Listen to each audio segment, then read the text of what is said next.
zote zimeshindwa, zimeshindwa kwa jina la Yesu.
Tunakuinua Bwana, wewe wacha, tunakuinua maana unastahili.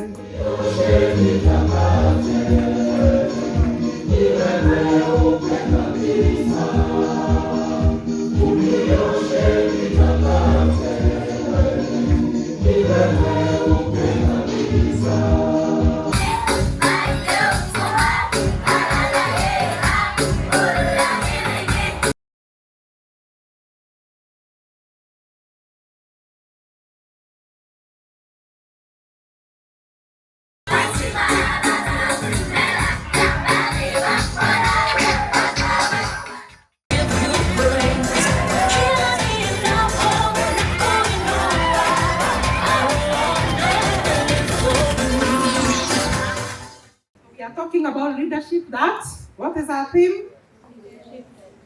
Leadership that? But the true servant leader who changes the real world offers his life, total life, immerses himself in our real world, Jesus Christ, to redeem us not just for 5 years, but for eternity, that we may be free. Leadership calls for humility in service. Gideon was a very humble man. He even did not see himself as better than anyone else, as he was always quick to give credit to where it was due. Leadership calls for humility. He was so humble in his approach to leadership. Whether it is in Potiphar's house or whether he is a servant of the captain of guard in prison, or whether he is serving the king, he is consistently showing integrity. That is the call for us. If you are going to rise as a leader, you must have that integrity. Integrity is who you are when no one is watching. Fairness. Haki yetu, si ndio? Fairness is about haki yetu.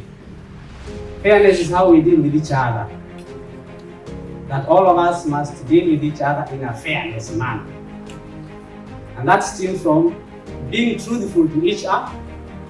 God calls upon the Christian leaders, including young people, you Christian young people leaders, to counteract those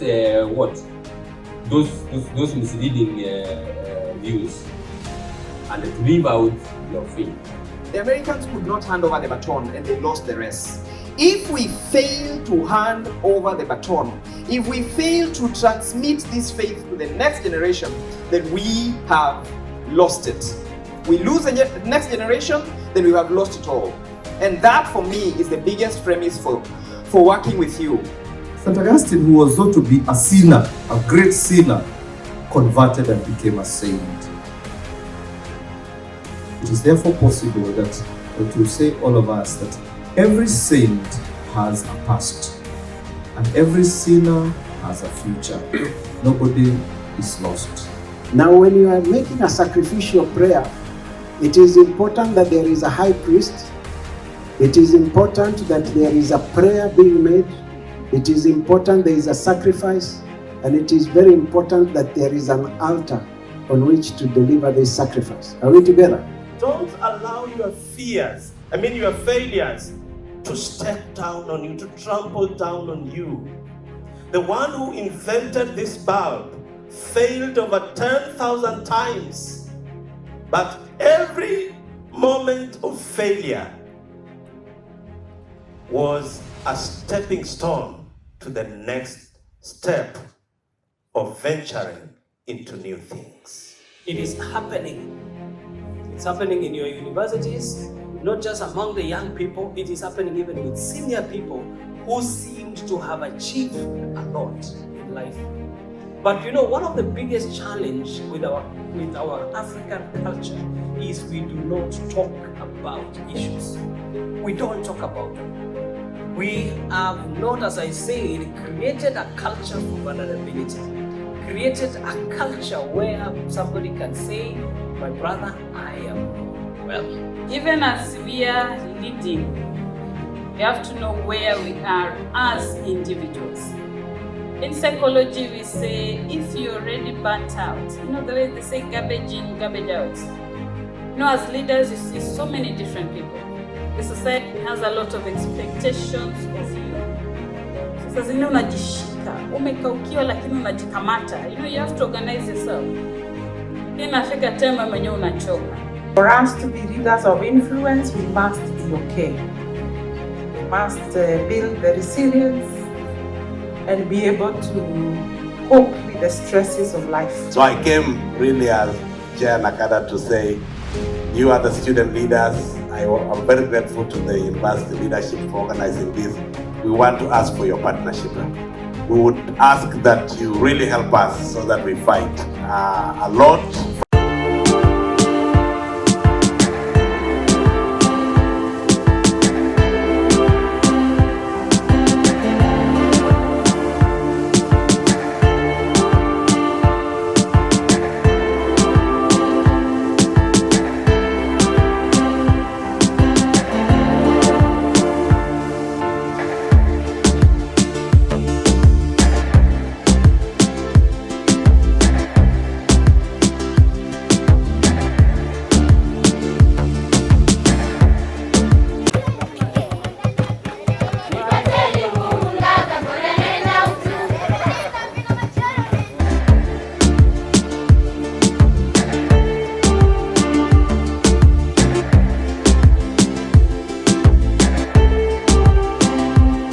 Cannot be here by accident. God allowed and made it possible for you to be here.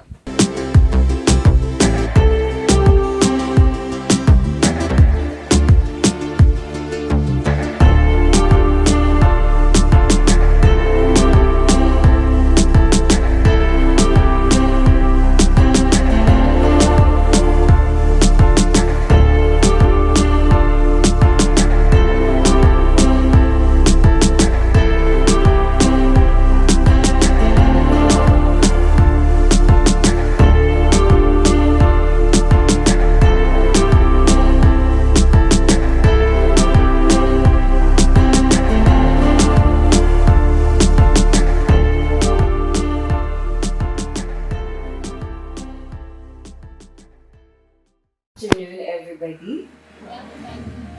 It's been so amazing being surrounded by your energy from yesterday in the bus to today. It's been so contagious seeing how happy we all are. I'm Hope Nabalayo. I'm a journalist, a future graduate of the University of Nairobi from next month. And for today, I am more than honored to be the moderator for this panel. Another thing about this generation is that they are so united. So this is a generation that view things from our togetherness point. Another thing about this generation is a generation that does not love lies. So you start lying, they dislike you. Gen Z are well enlightened. They know where they are going. They have a defined path. Ours is to just support them a little bit. and they even know better than ourselves. I think, yes, there is support and there have been those systems in place. However, I feel like there's a lot more that needs to be done in making sure that student needs are listened to holistically. Some of the things we see today are basically as a result of personal interests or groups of interest.